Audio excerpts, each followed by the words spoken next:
Mission ज्ञान और शिक्षा विभाग द्वारा संचालित इस ऑनलाइन प्लेटफॉर्म में एक बार पुनः मैं संदीप शर्मा सभी विद्यार्थियों का हार्दिक अभिनंदन और स्वागत करता हूं। विद्यार्थियों, आप सब जानते हैं कि हम चर्चा करते हैं 12वीं अकाउंटेंसी और उसमें भी जो आपकी पार्टनरशिप बुक है उसका चैप्टर नंबर 2 है। उसके कुछ जो महत्वपूर्ण टॉपिक है उस पर हम लगातार चर्चा कर रहे हैं। आज का सेशन है एक और शानदार सेशन होने वाला है जिसमें हम चर्चा करेंगे ख्याति एंड गुडविल से रिलेटेड आगे जो पॉइंट्स हैं जो एग्जाम की दृष्टि से बहुत ही महत्वपूर्ण है उनके साथ आज के इस सेशन में हम चर्चा करेंगे। पिछले सेशन में हमने देखा था कि किस तरीके से एक साझेदार है जब प्रवेश करता है तो उस समय गुडविल का जो व्यवहार है, गुडविल का जो ट्रीटमेंट है वो किस प्रकार से किया जाता है। पिछले सेशन में हमने बात की थी कि जब नया साझेदार न्यू पार्टनर जब एडमिशन लेता है, साझेदारी में प्रवेश होता है तो वो ख्याति की राशि है वो नगद लेके आता है। और जब नया साझेदार है ख्याति की राशि नगद लेके आता है, गुडविल नगद लेके आता है, तो उसे जो आपके त्याग करने वाले साझेदार हैं उनके मध्य त्याग के अनुपात में आपको बांटना होता है। तो ये चर्चा हमने पिछली क्लास में की थी। निश्चित रूप से वो पॉइंट्स आप समझ गए होंगे क्योंकि ख्याति का ट्रीटमेंट है, गुडविल का ट्रीटमेंट है वो एग्जाम की दृष्टि से और कंपटीशन एग्जाम की दृष्टि से बहुत ही महत्वपूर्ण है क्योंकि ये छोटे छोटे पॉइंट्स हैं जो आपके एग्जाम के लिए फायदेमंद साबित हो सकते हैं। तो जब नया साझेदार है, ये ध्यान रखना, नया साझेदार है ख्याति की राशि नगद लेके आता है तो त्याग करने वाले साझेदारों के मध्य त्याग के अनुपात में बांटी जाती है। लेकिन एक बात ध्यान रखना कि जब नया अनुपात नहीं दिया होता है तो पुराना अनुपात ही त्याग का अनुपात भी होता है। ये पॉइंट्स भी आपको ध्यान में रखना है। तो निश्चित रूप से जो पिछली क्लास है उसमें आपने पॉइंट्स है वो बारीकी से पढ़ लिए होंगे। अब आज के सेशन में चर्चा करेंगे आगे वाले पॉइंट्स के लिए। साथ में मैं आपको बता देना चाहता हूं कि अकाउंटेंसी है वो एक इतना आसान सब्जेक्ट नहीं है कि आप इसे अल्प समय में पढ़कर बढ़िया मार्क्स लेके आ सको। इसको आपको समय देना होता है। कंपटीशन एग्जाम में भी देखते हैं ज़्यादातर बच्चे हैं वो इकोनॉमिक्स और बिजनेस में अच्छे नंबर लेके आ जाते हैं, लेकिन अकाउंटेंसी एक ऐसा सब्जेक्ट है उसके जो शब्द है वो इस प्रकार के हैं कि हर विद्यार्थी के वो समझ में नहीं आते हैं। जो विद्यार्थी रेगुलर है वो स्टडी करता है, कंटिन्यू वो प्रिपरेशन करता है, तब जाके वो सारी चीज़ समझ में आती है। तो आपको वीडियो को स्किप नहीं करना है, पूरा वीडियो एंड तक वॉच करना है ताकि गुडविल से रिलेटेड कोई क्वेश्चन है वो आपके एग्जाम में आता है तो आप उसे निश्चित रूप से सही कर सके। ठीक है, तो आज सेशन को स्टार्ट करेंगे admission of a new partner जिसमें आपके क्वेश्चन और आंसर भी होंगे और साथ में गुडविल का ट्रीटमेंट भी होगा। ठीक है, अब बढ़ते हैं आगे। देखो आगे करेंगे चर्चा आज के इस सेशन में कि जब नया साझेदार पूर्णतः यानी कंप्लीटली या आंशिक रूप से ख्याति की राशि क्या नहीं होता है, ख्याति की राशि है वो ख्याति की राशि नगद लेकर नहीं आता है ना। ख्याति की राशि है वो नगद लेकर नहीं आता है तो किस तरीके से आपको ट्रीटमेंट करना है ना। तो जब नया साझेदार प्रवेश करता है तो या तो पूर्ण रूप से यानी कंप्लीटली या आंशिक रूप से ख्याति लेकर नहीं आता, नगद राशि लेकर नहीं आता, तो ऐसी कंडीशन में आपको क्या करना है। इस स्थिति में नए साझेदार द्वारा नहीं लाई गई जो धनराशि है को नए साझेदार के चालू खाते में, अब ये ध्यान रखना, ये ऑब्जेक्टिव क्वेश्चन बन सकता है कि जब नया साझेदार प्रवेश कर रहा है और ख्याति की राशि वो नगद नहीं लेके आता है तो वहाँ पे कौन सा खाता है वो नाम किया जाएगा यानी डेबिट किया जाएगा, है ना। तो यहाँ पे ये ध्यान रखना है नए साझेदार का जो करंट अकाउंट है वो नाम किया जाएगा और जो आपके पुराने साझेदार है या जो त्याग करने वाले साझेदार हैं उनके पूंजी खाते में त्याग अनुपात की दर से वो क्या किया जाएगा, जमा किया जाएगा, क्रेडिट किया जाएगा। ये आपको ध्यान रखना है। तो ये छोटा क्वेश्चन भी बन सकता है, कंपटीशन एग्जाम की दृष्टि से भी क्वेश्चन बन सकता है, आपके बोर्ड एग्जाम की दृष्टि से भी क्वेश्चन बन सकता है कि इसमें कि जब नया साझेदार है वो ख्याति की राशि नगद लेके नहीं आता है तो कौन सा खाता है नाम किया जाएगा, कौन सा जमा किया जाएगा। तो जो त्याग करने वाले साझेदार है वो तो जमा किए जाएंगे, और जो साझेदार प्रवेश कर रहा है उसे पार्टनर करंट अकाउंट के नाम से क्या किया जाएगा, नाम किया जाएगा। क्लियर है, ओके है।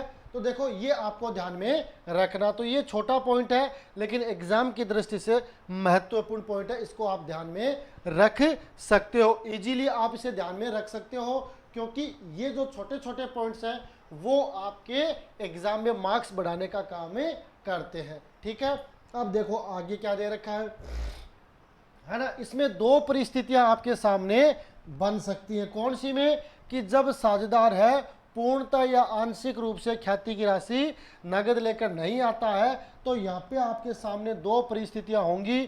कौन सी, नंबर एक होगी पुस्तकों में ख्याति खाता विद्यमान है, यानी आपकी जो पुरानी बैलेंस शीट है, आपकी जो ओल्ड बैलेंस शीट है, कौन सी है, ओल्ड आपकी बैलेंस शीट है,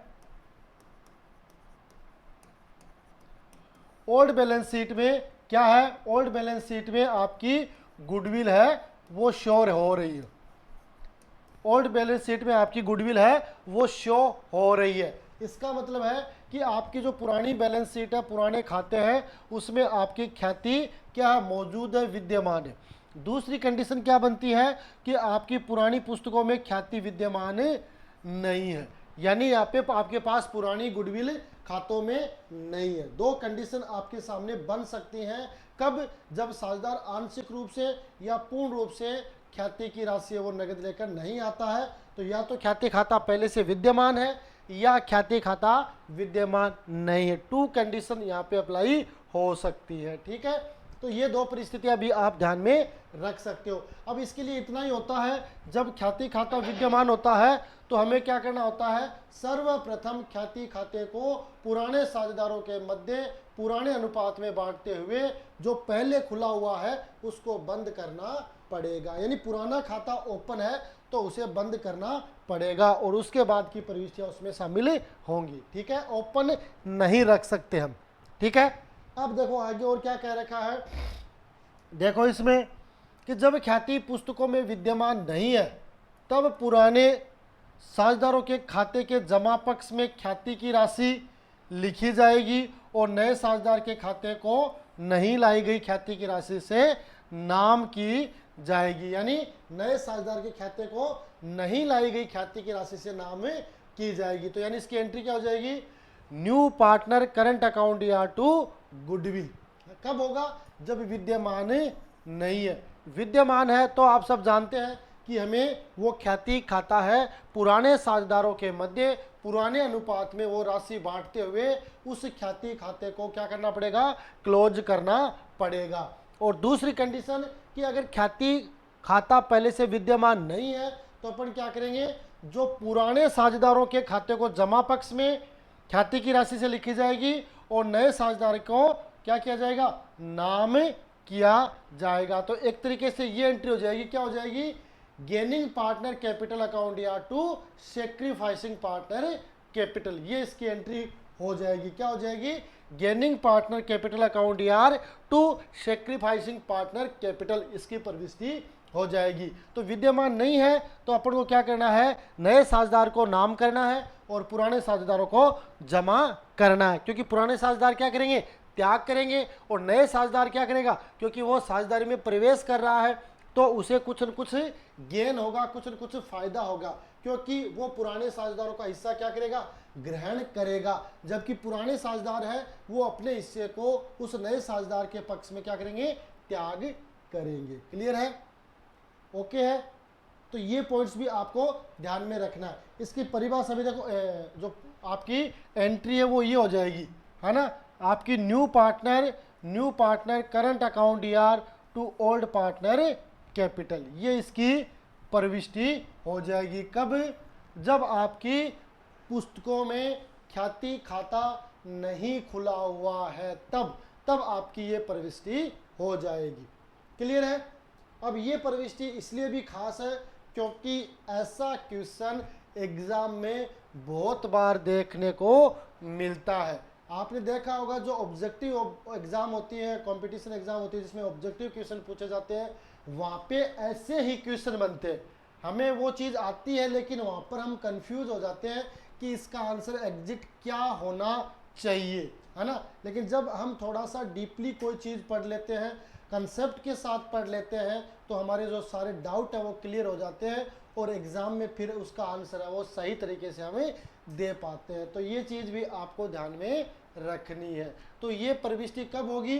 जब आपकी पुस्तकों में ख्याति खाता विद्यमान नहीं है। ये चीज़ मैं बार बार इसलिए रिपीट कर रहा हूँ ताकि आपके दिमाग में ये चीज़ है वो घुस जाए और परीक्षा हॉल में जब आपको ये क्वेश्चन देखने को मिले तो आप किसी प्रकार से कंफ्यूज नहीं हो, है ना।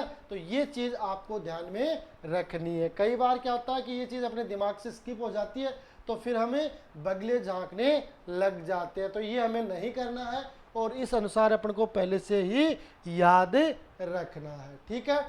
अब देखो आगे, अब देखो एक उदाहरण है, इस उदाहरण के माध्यम से हम आसानी से समझ सकते हैं कि किस तरीके से आपको प्रविष्टि करनी है। परीक्षा में इस तरीके के क्वेश्चन है वो आने की संभावना ज़्यादा है, क्योंकि मैंने स्टार्ट से जब क्लास स्टार्ट की थी तभी मैंने आपके साथ सिलेबस पे चर्चा की थी और जिसमें मैंने बताया था, मार्क्स भी बताए थे और उसका जो ब्लूप्रिंट का आधार था वो भी मैंने बताया था कि कितने एमसीक्यू क्वेश्चन आएंगे, कितने आपके जो रिक्त स्थान आएंगे, कितने आपके वन लाइनर आएंगे। इसलिए छोटे क्वेश्चन को आपको बड़ी एहतियात के साथ है उनको पढ़ना है, समझना। क्यों? क्योंकि जैसे ऑब्जेक्टिव क्वेश्चन है तो उसमें आपका क्या होगा, हेड या टेल, है ना, हार या जीत। अगर तुक्का लगा तो सही और नहीं लगा तो गलत, उसमें फिर नंबर आने की संभावना नहीं होती। जैसे मान लो आपने एक ऑब्जेक्टिव क्वेश्चन है, एमसीक्यू क्वेश्चन है, उसमें आंसर ए था और आपने ए लगा दिया तो पूरा नंबर मिल जाएगा, और आपने ए लगाने के बजाय बी लगा दिया तो पूरा नंबर कट जाएगा, यानी 50-50% आपके चांस बन जाते हैं। तो ऐसी कंडीशन में आपको इन क्वेश्चनों को बहुत ही ध्यानपूर्वक पढ़ना होगा। देखो उदाहरण नंबर, ये क्या कहता है कि आहूजा और बरुआ फर्म में साझेदार है और वे लाभ हानि का विभाजन है वो किस अनुपात में करते हैं? 3-2 के अनुपात में करते हैं।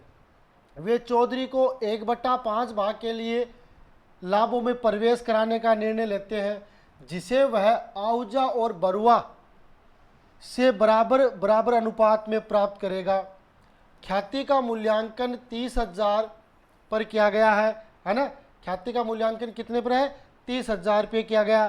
चौधरी पूंजी के लिए 16,000 रुपये लाता है तथा वह ख्याति के कोई भी राशि लाने की स्थिति में नहीं है।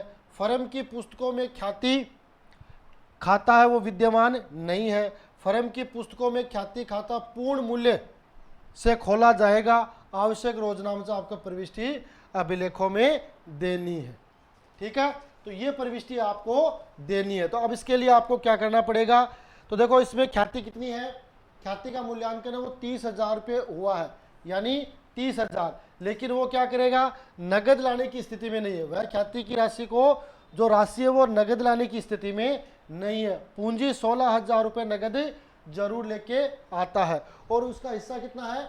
1/5 भाग के लिए प्रवेश करता है जिसे वह आहूजा और बरुआ से बराबर अनुपात में प्राप्त करेगा। तो यहाँ पे देखो अपने को नया अनुपात भी नहीं दे रखा है, तो या तो हमें नया अनुपात निकालना पड़ेगा।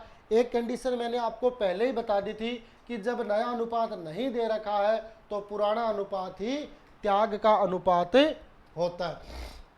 अब ऐसी कंडीशन में अपन को क्या करना है, क्योंकि ख्याति की राशि नगद लेके नहीं आता है, तो मैंने आपको अभी बताया था कि ये प्रविष्टि आपको काम में लेनी है, ठीक है। तो अब इस सवाल को हल कैसे करेंगे वो थोड़ा सा अपन देख लेते हैं।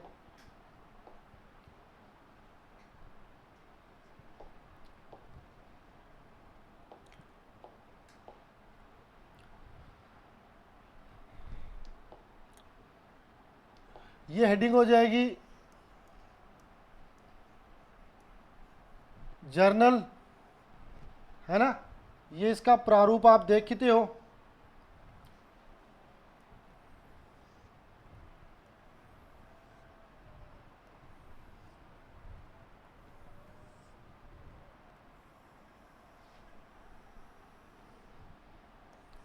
ये कॉलम डेट का होता ही है।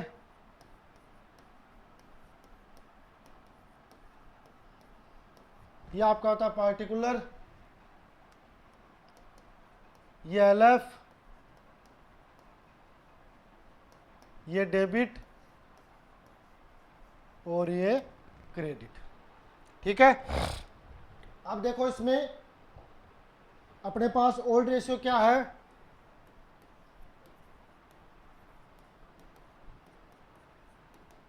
3:2। ओल्ड रेशियो 3:2 है। ख्याति के लिए वो 30,000 रुपये है, लेकिन नगद नहीं लेके आता है। 16,000 रुपये वो क्या करता है, पूंजी के लेके आता है। तो अपन को क्या करना है, सबसे पहले तो 16,000 रुपये पूंजी के लेके आने की प्रविष्टि करेगा। कौन लेके आ रहा है, तीसरा पार्टनर है आपका चौधरी, है ना।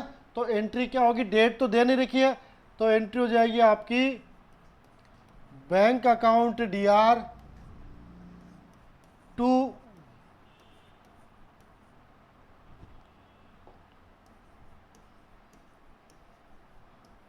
चौधरी अकाउंट। कितनी राशि लेके आ रहा है, 16,000 रुपये लेकर आ रहा है।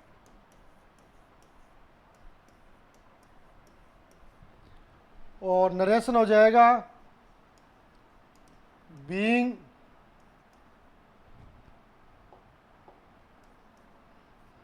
कैश अमाउंट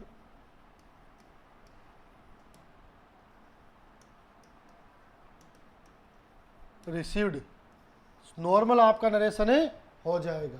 अब देखो दूसरी कंडीशन में, अब देखो ये ख्याति की राशि है, 30,000 रुपये है जो चौधरी को लेके आनी थी, लेकिन चौधरी वो राशि नगद लाने की स्थिति में नहीं है। तो मैंने आपको ये बता दिया कि जब नगद लेके नहीं आएगा तो आपको ये प्रविष्टि करनी पड़ेगी, यानी new partner current account DR to old partner capital. Old भी हो सकता है और गेनिंग पार्टनर कैपिटल भी हो सकता है। तो अपना जो फॉर्मूला आएगा वो क्या आएगा, गेनिंग पार्टनर या new partner capital account DR to आपके सेक्रीफाइसिंग पार्टनर कैपिटल। तो अब देखो न्यू पार्टनर कौन है, तो चौधरी है।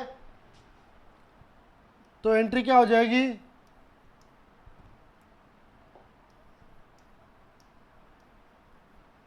चौधरी करंट अकाउंट,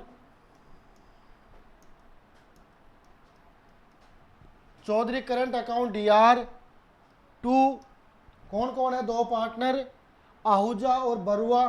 तो to Ahuja's capital account to क्या नाम है, बरुआ।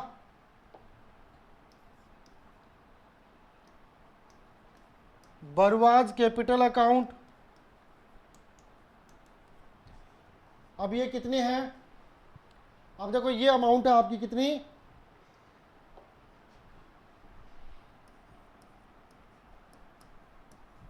ख्याति की राशि 30,000 है ना। इसमें आहूजा का हिस्सा कितना है, 30,000 मल्टीप्लाई, अब देखो ये ओल्ड रेशियो कितना है, 3:2 है ना। मैंने क्या कहा था कि जब नया अनुपात नहीं दे रखा है तो पुराना अनुपात ही त्याग का अनुपात होता है। तो पुराना अनुपात क्या हो जाएगा, पुराना अनुपात है अपने पास 3:2 है, तो 3:2 है वही त्याग का अनुपात हो जाएगा। तो 3:2 यानी 5, ये हो गया आपके 6,000। तो इसके आ गए 18,000 और बरुआ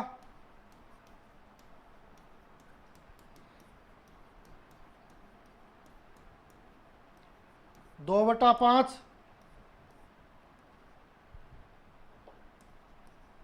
6,000, तो ये 12,000 है ना। तो अब इनके हिस्से में कितने आ गई,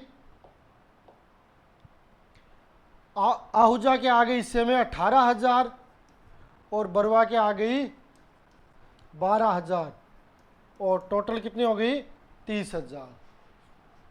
नरेशन आ जाएगा बीइंग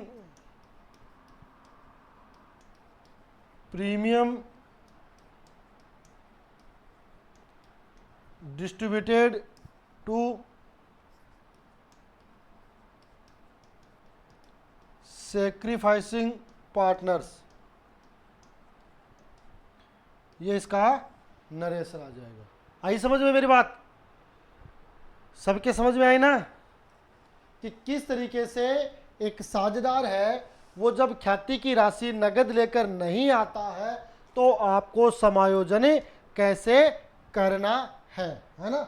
ठीक है, तो इस सवाल को आप समझ गए होंगे कि इसमें 3 पार्टनर थे, आहूजा, बरुआ और चौधरी। चौधरी है वो नए साझेदार के रूप में प्रवेश लिया है उसने, है ना?